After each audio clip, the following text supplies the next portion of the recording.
hoy a tener un estudio muy especial en cuanto tiene que ver con la canonización de los muertos, con la idolatría y también con la inmoralidad sexual. Así que yo los invito a que abramos nuestras Biblias hoy en la carta del apóstol Pablo, escrita a los romanos. Vamos a leer del versículo 21 al versículo 32. Dice así la Escritura: que los hombres, habiendo conocido a Dios, no le glorificaron como a Dios, ni le dieron gracias, sino que se envanecieron en sus razonamientos, y su necio corazón fue entenebrecido. Profesando ser sabios, se hicieron necios, y cambiaron la gloria de Dios incorruptible en semejanza de imagen de hombre corruptible, de aves, de cuadrúpedos y de reptiles, por lo cual también Dios los entregó a la inmundicia en las concupiscencias de sus corazones, de modo que deshonraron entre sí sus propios cuerpos, ya que cambiaron la verdad de Dios por la mentira, honrando y dando culto a las criaturas antes que al Creador, el cual es bendito por los siglos. Amén. Por esto Dios los entregó a pasiones vergonzosas, pues aún sus mujeres cambiaron el uso natural por el que es contra la naturaleza. Y de igual modo también los hombres, dejando el uso natural de la mujer, se encendieron en su lascivia, unos con otros, cometiendo hechos vergonzosos, hombres con hombres, y recibiendo en sí mismos la retribución debida a su extravío. Y como ellos no lograron tener en cuenta a Dios, Dios los entregó una mente reprobada para hacer cosas que no convienen, estando atestados de toda injusticia, fornicación, perversidad, avaricia, maldad, llenos de envidia, homicidios, contiendas, engaños y malignidades, murmuradores, detractores, aborrecedores de Dios, injuriosos, soberbios, altivos, inventores de males, desobedientes a los padres, necios, desleales, sin afecto natural, implacables, sin misericordia, quienes, habiendo entendido el juicio de Dios, que los que practican tales cosas son dignos de muerte, no solo las hacen, sino que también se complacen con los que las practican. Entonces, tenemos que decir lo siguiente, que la canonización de los muertos no persigue otra cosa que fomentar la idolatría en medio del pueblo católico romano.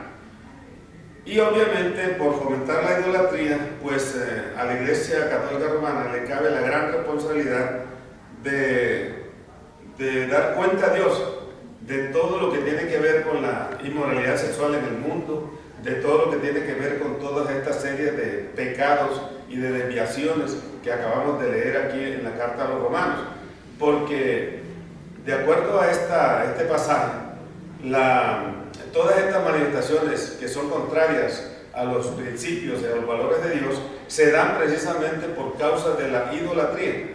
Y la secta que más ha fomentado la idolatría a todo nivel en el mundo ha sido sin duda la Iglesia Católica Romana, para lo cual inventó ese rito de la canonización.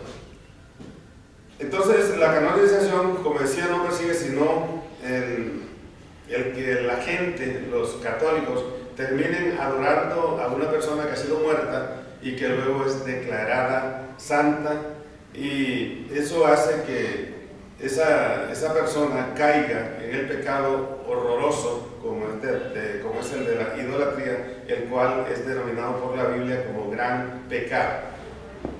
Entonces, literalmente la palabra canonizar significa incluir el nombre de una persona muerta en el canon o lista de los santos, entre comillas, con la obligación de ser venerado de ahí en adelante. Obviamente, por tratarse de una persona muerta, pues ahí toca concluir también que se trata de un craso espiritismo, porque sin duda invocar a los muertos significa eso, significa involucrarse en el espiritismo. Durante siglos la Iglesia de Roma se ha dedicado a compilar una lista bastante larga de personas muertas canonizadas, al punto de alcanzar hoy la cifra de unos 10.000 santos aproximadamente, lo que ellos llaman santos, enlistados en 18 volúmenes que se encuentran en el Vaticano, en la Biblioteca Sanctorum. A esta lista se acaban de agregar dos nombres, como todos sabemos, el caso del nombre de Juan Pablo II y el caso de Juan 23. Entonces, Juan Pablo II pues, fue conocido como el Papa Peregrino, y eso le dio mérito como para elevarlo a la categoría de santo. Y Juan 23 fue conocida como el Papa Bueno. Sin embargo, dice en la Biblia que no hay bueno ni aún uno. Pero la pregunta es, ¿se puede declarar santa a una persona después de muerta? Bueno, sin duda es imposible. No se puede declarar santa a una persona después de muerta. En la primera carta del apóstol Pedro, capítulo 1, versículos 15 al 16, allí dice la Escritura que nosotros tenemos que ser santos en toda nuestra manera de vivir. Y también dice que tenemos que ser santos porque Dios es santo. O sea que la santidad de la cual habla la Escritura hay que alcanzarla mientras estamos vivos, porque después de muertos no hay oportunidad. Eso de declarar santa a una persona después de muerta está por encima de toda concepción bíblica, de toda doctrina bíblica, porque no se ajusta a los cánones de las Escrituras. De manera que esto de la canonización, que como vamos a ver fue establecida oficialmente por el Papa Juan XV, por allá a fines del primer milenio, es un rito que sin duda atenta contra la perfecta voluntad de Dios, cual es la de buscar la santidad mientras estamos vivos. Entonces esta institución de la canonización es antibíblica, es fruto de la insensatez del hombre, sin duda es fruto de la insensatez, de la necedad del hombre. Este Papa a quien me he referido, o sea Juan XV, fue el que por primera vez declaró santa a una persona después de muerte. Se trata del señor Ulrico de Augsburgo. Él lo declaró santo después de muerte. Fue canonizado en el año 993. Este Papa Juan XV era hijo de un cura de nombre León, un cura romano. Y a su vez este Papa fue acusado de ser un hombre superfluo en sus exposiciones, en sus conocimientos, en sus escritos. Fue tildado de superfluo y muy dado al nepotismo. Él era una persona que por encima de todo trataba de ubicar en altos cargos del papado a sus familiares. Entonces fue acusado abiertamente de nepotismo.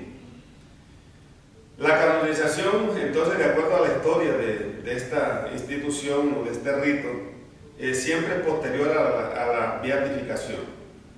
Para declarar, dice, de acuerdo a las aclaraciones que ellos hacen de las reglamentaciones que han hecho de la beatificación y de la canonización, han establecido que una persona, para ser declarada beata, si muere como mártir, entonces en ese caso no se requiere un milagro para ser declarada beata. Simplemente como se trata de una persona que murió supuestamente por su fe, entonces simplemente la declaran beata sin que haya producido un milagro.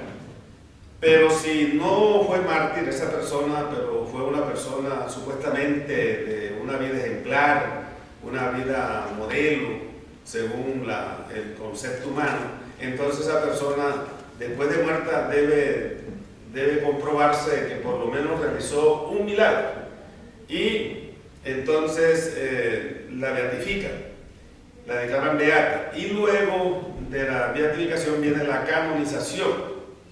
Entonces esa canonización consiste en que se lleva a cabo la declaración de la persona santa, la declaran santa después de muerta, la incluyen en el canon de los santos, la inscriben en el listado, en el libro de los santos, y entonces esa persona, para ser canonizada, debe demostrarse que por lo menos realizó un milagro en cualquier lugar del mundo.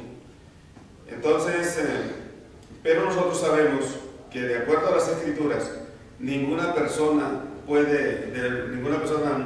después de muerta puede tener esta capacidad de llevar a cabo milagros, ni aún viva, porque es que cuando Dios usa a algún hombre o alguna mujer debidamente ungida con el don de milagros, esa persona pues sin duda no es la que hace el milagro, sino el Espíritu de Dios que obra con su poder en la persona.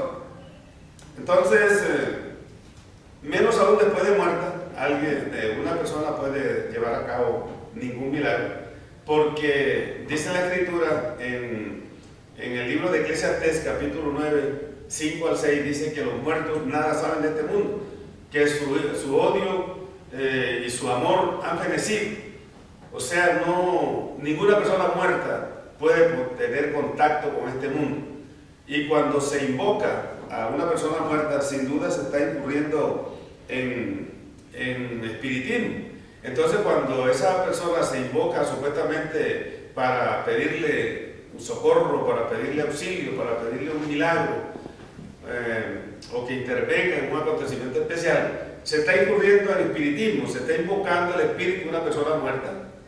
Entonces, de pronto sucede lo que la persona está clamando, de pronto sucede aquello por lo cual la persona está pidiendo, pero hay que entender que de acuerdo a las Escrituras, no es la persona muerta la que hace el milagro, no es la persona muerta la que lleva a cabo la realización de la petición formulada, sino que es un demonio que se hace pasar por la persona muerta. Entonces esos supuestos milagros que los muertos hacen no vienen ni de la persona ni menos de Dios, vienen de demonios. Los demonios hacen el milagro respectivo para que la persona de allí en adelante siga creyendo que fue el muerto el que le hizo el milagro. Pero si nos atenemos a lo que dice la Escritura en Eclesiastés 9, 5 y 6 que acabo de citar, entonces, que dice que los muertos nada saben de este mundo, entonces sin duda, cuando una persona lo invoca, pues ese muerto ni oye, ni tiene la capacidad de saber qué le están pidiendo, y menos aún si esa persona de pronto se encuentra en el infierno, que es lo más probable. Entonces no puede absolutamente hacer nada porque esa persona no sabe nada de este mundo, ni conoce absolutamente nada de la persona que lo está invocando en ese momento. Entonces, es algo aberrante eso que se está haciendo de declarar santa a una persona muerta con el ánimo de que la gente la adore o la venere después de muerta. Entonces, en este particular experitorio voy a aclarar que bíblicamente es imposible que los muertos tengan que ver con cosas de este mundo. Entonces, ¿qué es lo que sucede cuando la persona invoca a un muerto? Entonces, como decía, inmediatamente acude un demonio y le cumple a la persona o le lleva a cabo la petición que está formulando. Ahora, todo muerto, sin que haya sido canonizado por la Iglesia romana, al ser invocada es suplantada por un demonio, y el demonio casi siempre se encarga de cristalizar la petición. Puede ser el espíritu de Hitler, por poner un caso extremo, que la persona invoca. Puede ser el espíritu de ese hombre que fue tan perverso, tan malo, que mató más de 6 millones de judíos. Pero si la persona invoca el espíritu de Hitler y le formula una petición, entonces el milagro le puede suceder, le puede acontecer, pero obviamente no es el espíritu de Hitler el que acude a realizar el milagro, sino que es un demonio que en ese momento suplanta el espíritu de Hitler y realiza el milagro en la persona. Entonces yo creo que ustedes pueden estar calibrando ya lo peligroso que es esto de incurrir en el espiritismo al adorar o venerar a una persona que ha sido declarada santa y que ya hace tiempo ha muerto, y aunque hayan transcurrido horas, sin embargo es peligroso invocar el espíritu de esa persona porque sin duda se incurre en espiritismo. Ahora, dice la Escritura, como me permití anotarlo antes, que Jesucristo en una ocasión dijo que no hay bueno ni aún uno. Supuestamente Juan 23 fue declarado santo porque es bueno, fue bueno, pero es que alguien dijo en una ocasión, y yo lo creo, que el infierno está lleno de gente buena, gente que pensó que por ser buena se podía salvar, gente que pensó que por sus buenas obras podía llegar al cielo. Pero la Escritura es enfática en decir que no es por obra que la persona se salva, sino que es por gracia. Por ejemplo, en la carta a los Efesios, el capítulo 2, versículos 8 al 9, dice la Escritura, porque por gracia sois salvos por medio de la fe. O sea, dice, por gracia sois salvos por medio de la fe, y esto no de vosotros, pues es don de Dios. O sea, Dios da la fe para que la persona acepte esa condición para ser salva, acepte por los méritos de la sangre de Cristo, acepte la salvación. Y luego el versículo 9 dice, no por obras, para que nadie se gloríe. No por obras, para que nadie se gloríe. O sea, cuando la persona se salva, y obviamente se encuentra en el cielo después de muerta, no puede sacar pecho delante de Dios y decir que yo estoy aquí por mis propios méritos. Yo estoy aquí porque hice esta y aquella y aquella otra obra buena, y por lo tanto tenía derecho a ser salvo. No, absolutamente nada. Nadie puede gloriarse delante del Señor sacando a relucir sus buenas obras, porque la salvación no es por hacer buenas obras, sino por creer en Cristo y por la gracia de Él, por gracia, por medio de la fe, entonces nosotros alcanzamos la salvación. En la carta de Tito, escrita también por el apóstol Pablo, capítulo 3, versículos 4 al 6, Tito 3, 4 al 6 dice la Escritura, pero cuando se manifestó la bondad de Dios, nuestro Salvador, y su amor para con los hombres, nos salvó, no por obras de justicia que nosotros hubiéramos hecho, sino por su misericordia, por el lavamiento de la regeneración y por la renovación en el Espíritu Santo, el cual derramó en nosotros abundantemente por Jesucristo nuestro Salvador. Entonces, no hay duda de que la salvación se alcanza por gracia y no por buenas obras. Entonces, es absurdo decir que una persona puede llegar al cielo por ser buena. Nosotros no hacemos buenas obras. Los cristianos no debemos hacer buenas obras. No debemos hacer buenas obras para ser salvos, sino que hacemos buenas obras porque ya somos salvos. Es totalmente diferente, porque dice la Escritura que nosotros estamos llamados a hacer buenas obras, entonces a ocuparnos de buenas obras. Entonces, no es por obras, no es por obras somos salvos, sino que hacemos buenas obras porque ya somos salvos. En el santoral romano se encuentran nombres de personas que en vida tuvieron sin duda un comportamiento ejemplar, comprobado por medio de sus buenas obras. Pero como hemos dicho, la salvación no se alcanza por buenas obras. Vamos al caso de San Francisco de Asís, por ejemplo, de quien el actual Papa tomó su nombre. Fue un hombre bueno, entre comillas, a los ojos de los hombres. Pero también dijimos antes que Jesucristo dijo que no había bueno ni aún uno. Este hombre fue canonizado por el Papa Gregorio IX o Gregorio IX, que fue precisamente el autor de la famosa Inquisición, mediante la cual millones de evangélicos fueron martirizados cruelmente por su fe en Cristo. Entonces los acusaron de herejes, de brujos, y esa Inquisición se regó prácticamente por toda la tierra. Hasta aquí en Colombia fuimos víctimas, el pueblo colombiano fue víctima en esa ocasión de la Inquisición, lo que manifestaban sobre Cristo. Entonces, esa Inquisición fue inventada por Gregorio IX, que fue el que canonizó o declaró santo a San Francisco de Asís en el año de 1228. Francisco de Asís, como sabemos, era apasionadamente idólatra. Él decía que en cierta ocasión, encontrándose frente a un crucifijo, el crucifijo le habló y le dijo: Francisco, vete y repara mi iglesia que se está cayendo en ruinas. Se refería a una capilla de San Damián, o a la capilla de San Damián. Entonces, según él, el crucifijo, en un momento en que él lo estaba adorando, le habló. Pero vemos que la Escritura dice que los idólatras no heredarán el reino de Dios. Eso dice en el capítulo 21, versículo 8 del libro de Apocalipsis. Entonces es imposible que San Francisco de Asís, por ser idólatra, pueda estar en el cielo. Y fue un hombre bueno, entre comillas, pero era idólatra. Francisco de Asís era adorador furibundo de una virgen llamada la Porciúncula, o Nuestra Señora de los Ángeles. Él murió en el santuario de este ídolo. Allí murió este hombre después de haberse comprometido en matrimonio con la pobreza.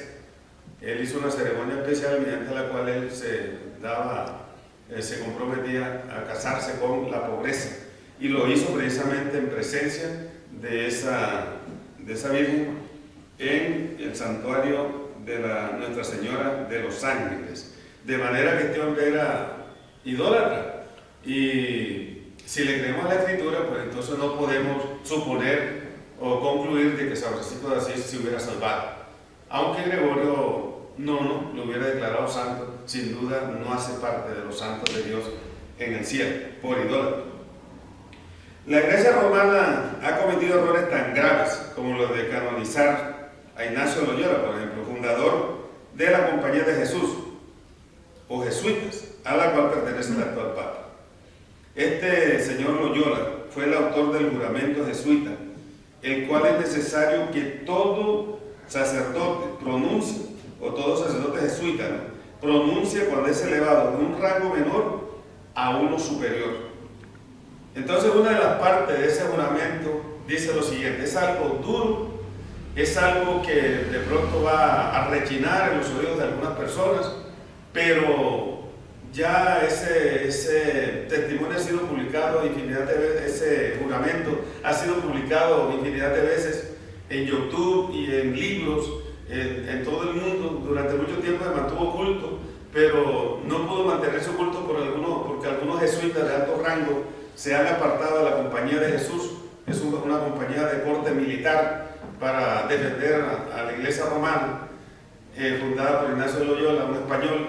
Entonces, ese juramento existe, y cuando un jesuita es elevado, como decía, de un rango inferior a uno superior, debe declarar ese juramento. Y yo me voy a permitir citar una partecita de ese juramento. Usted lo puede consultar en Wikipedia, lo puede consultar en Internet, en YouTube, en muchos lugares ya está publicado ese juramento de los jesuitas. Ahí lo puede usted encontrar bastante completo, lo puede leer completamente, pero me voy a permitir citar una partecita de lo que dice el tal juramento. Entonces, el sacerdote jesuita que se encuentra en esa condición de que he dicho, debe declarar lo siguiente. Dice: declaro que cuando la oportunidad se presente, puedo hacer una guerra incesante, secreta y abiertamente contra todos los herejes, protestantes y masones, como me ordena hacer como para la compañía, para extirparte de la faz de toda la tierra, y que no escatimaré ni la edad, sexo ni condición, y que colgaré, quemaré los residuos, herviré, despellejaré, estrangularé y enterraré vivos a estos herejes infames, romperé los estómagos y úteros de sus mujeres, y aplastaré las cabezas de sus hijos contra las paredes, a fin de aniquilar a su raza execrable. Que cuando lo mismo no pueda ser hecho abiertamente, yo secretamente usaré la copa de veneno, la cuerda de estrangulación, el acero de la daga, el plomo de la bala, sin importar el honor, rango, dignidad o autoridad de las personas, cualquiera que sea su condición en la vida, ya sea pública o privada, puesto que en cualquier momento yo pueda ser ordenado a hacerlo por los agentes del Papa o superior de la Hermandad del Santo Padre de la Compañía de Jesús. Entonces, miren ustedes que semejante juramento, yo pienso que no pudo ser concebido por una mente lavada con la sangre de Cristo. Este juramento no pudo ser abortado por una mente sino luciferina, una mente diabólica, porque es terrible lo que está establecido allí. Es algo cruel, es algo que se sale de que desborda todos los parámetros de la maldad. Eso no puede ser concebido por el Espíritu Santo. Un juramento de eso jamás pudo ser concebido por el Espíritu de Dios. Entonces, es algo cruel. Sin embargo, Ignacio de Loyola, hoy es San Ignacio de Loyola, precisamente porque se les ocurrió elevarlo también a la categoría de santo después de muerto. Entonces, hermanos, el hecho de que hayan declarado a Juan Pablo II y a Juan XXIII como santos después de muertos, lógicamente, entonces es necesario que se advierta de que es peligroso. Es peligroso que un católico incurra en el pecado de invocar el nombre de esas personas en solicitud de un favor, porque inmediatamente no solamente cae en idolatría, que es un pecado aberrante, sino que además cae en espiritismo. Y observe que el pasaje que leí de la carta a los Romanos, en el capítulo 1, dice que como ellos no quisieron tener o no aprobaron tener en cuenta a Dios, sino que se volvieron a la veneración o adoración de las criaturas antes que a Dios, entonces Dios los entregó una mente reprobada. Y por esa mente reprobada es que vemos tanta maldad en la tierra. Si no existiera la idolatría, que como dice la Escritura es culto a Satanás, si no existiera la idolatría, pues hombre, no habría tanta maldad en la tierra. Pero como la inmensa mayoría de la gente se ha apartado de Dios y ha dejado de adorar al verdadero Dios y ha dejado de rendirle culto al verdadero Dios, entonces ha preferido hacerlo a las criaturas. Entonces eso ha hecho que la maldad en la tierra se multiplique tanto, de tal manera que hoy por hoy, por ejemplo, la tierra prácticamente está convertida en un Sodoma y en un Gomorra, porque eso del homosexualismo y del lesbianismo y de tanta inmoralidad sexual se regó como pólvora por todo el mundo. Y eso hace sin duda que ya la ira de Dios esté próxima a ser desatada para acabar con tanta maldad sobre la tierra. Entonces nuestro llamado es a que usted, amigo católico, amiga católica, reflexione en lo que, si es que usted se ha animado a ver este video, y por su propio bien reflexione y mire la posibilidad de ir a las Escrituras, ir a la Santa Biblia, recibir a Cristo como su Señor y Salvador personal y ser salvo de la condenación eterna. Solamente la sangre de Cristo lo puede limpiar a usted de todo pecado, de toda inmundicia. Solamente Jesucristo está en capacidad de resolver todas sus necesidades. Solamente Jesucristo está en capacidad de escucharlo a usted porque Él está vivo. Si Cristo estuviera muerto, no podríamos, de acuerdo a la Biblia, invocar su nombre, porque caeríamos inmediatamente en espiritismo. Si nosotros invocamos el nombre de Jesucristo, es precisamente porque Él vive y reina por los siglos de los siglos. Pero si estuviera muerto, no lo podríamos invocar. Entonces, invoque el nombre de Jesucristo. Pida al Espíritu de Dios que lo conduzca a toda la verdad, porque Jesucristo dijo que cuando Él se fuera, rogaría al Padre para que enviara al otro Consolador, el Espíritu de verdad, el cual vendría con el propósito de conducir al hombre a toda la verdad. Si usted quiere conocer la verdad, invoque el Espíritu de Dios, invoque el Espíritu Santo, y ese sí lo va a conducir a usted a toda la verdad. Cuando necesite un milagro, pídale al Padre en el nombre de Jesús que le conceda el milagro, y Jesucristo lo va a escuchar en cualquier lugar del mundo. Porque otro fenómeno que se presenta en el caso de la idolatría es que como las criaturas elevadas a santas después de muerta no pueden, suponiendo que pudieran aparecer en este mundo, no pueden estar al mismo tiempo, en el mismo lugar y a la misma hora. Entonces, pues, si hubiera varias personas invocando su nombre al mismo tiempo, en distintos lugares, no podría atender sino a una al mismo tiempo. Esto suponiendo que esas personas muertas pudieran tener contacto con este mundo. Pero ya vimos que de acuerdo a Eclesiastés 9, 5 y 6, los muertos nada saben de este mundo. Entonces, ¿para qué invocar el nombre de una persona muerta que nos haga un milagro determinado o nos conceda determinada petición, cuando sabemos que hay un Cristo resucitado, un Cristo glorificado, un Cristo que fue elevado a la diestra del Padre, se sentó a la diestra del Padre y que ahora vive y reina por los siglos de los siglos, y que es la provisión de Dios para el hombre?